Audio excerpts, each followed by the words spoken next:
sides of the Atlantic up and down both hemispheres. Yeah, that's true. And we do have the global, and in my mind, of course, we always go to the larger context, which I really thought of more in terms of 3 to 5 to 10 to 15 feet of tidal influence because of some kind of, and there's where we get into the woo-woo part of our interpretation. We get a reading that says global coastal event, and it describes certain characteristics, and then beyond that, we're kind of like trying to make up a scenario that would account for this. Okay, and our issue is that we get a global coastal event that's going to have a play-out of about 5 months.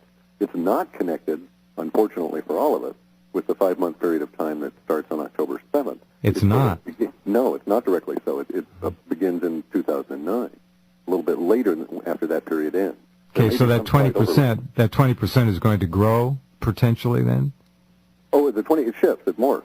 The 20% that's a snapshot on October 7th. Got it.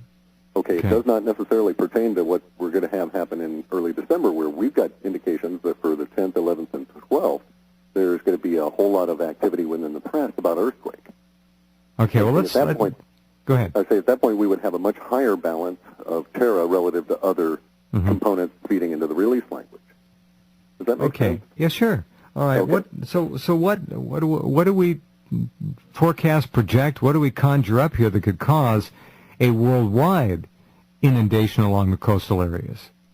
It could be any number of things, depending on how far you wish to extend it. If you follow out to the electric universe model, you could imagine a plasma expansion. They're very smart, those people, Dave Talbot and Walt Thornhill and all that. Correct. And there's a lot of credence for that and at many different levels. And I know levels beyond that in other languages that are still pointing to that, the hyperdimensionality of it and everything. So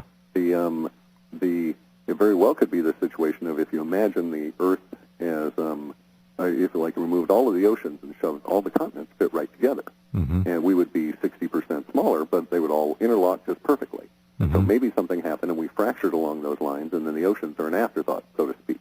Well, maybe another such event is going to occur. Pole shift? Okay. No, not necessarily. That's not what I'm saying. I know. I'm just throwing that out there as the next thing to kick around here. Yeah, that's another issue. I don't know if it'll be a pole shift as we currently think of it, because there's the Hapgood and the Graham Hancock and all of that. Geomagnetic. No, it may be an obliquity change, which is okay. Because imagine a situation now. We've got a North Pole that's magnetic that does not align with our geophysical North Pole. Correct. Okay, that the deviation is not necessarily always been there.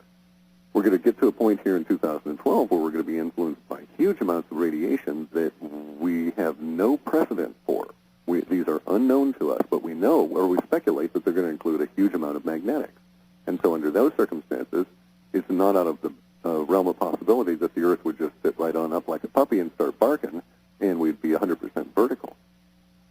Which is the way it may have been in the past. We don't know. Correct, and it may last 700-800 years as we transit the alignment with the magnetic source, which is the actual rift next to the galactic center, and then it may degrade after that. But who knows? You said radiation.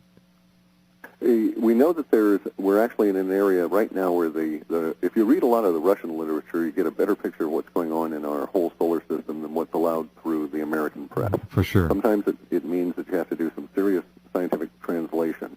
And I've got a couple of good sites, and I think I'll pass them on to you, and you can put them on your site. So if you run across a scientific thing in Russian, you can just pop it over here, and it's kind of like a very advanced Babel fish for scientific terms. Good. In any event, though, the Russians are of the opinion that their measurements show that our heliosphere is greatly increased, that the density of the energy flows within the region of space in which our solar system is now are perhaps on whole order of magnitude, if not greater, in the last 4 or 5 years, and apparently are showing no signs of relaxing as we proceed further. So, and these radiations are not necessarily all being measured, and they acknowledge that. We have a limited imagination and scope about what energy really is, and so we're only able to measure a small band of it, but that we can measure, X-rays and everything else, in visible light and so on, is going way up. It's heating up, folks, on almost every burner on the stove. And unfortunately, we're in all the frying pans. Simultaneously. Yeah. It's kind of a Zen thing. Thank you, Clif. Always great to talk to you. Sure. We shall see. We're going to have you back here on the... On the let's 8th? see. No, we'll probably do it both sides of the window. Oh, okay. Sure. 6 and the 8th. We'll know a lot more by the 15th of September. Thanks a lot. Say hi to George. Okay, sure will. Good night. Bye. Clif High, halfpasthuman.com. That's our program tonight. I'm Jeff Rense. Thanks for being here. We'll be back in 21 hours. In the meantime, we'll see you at Rense.com.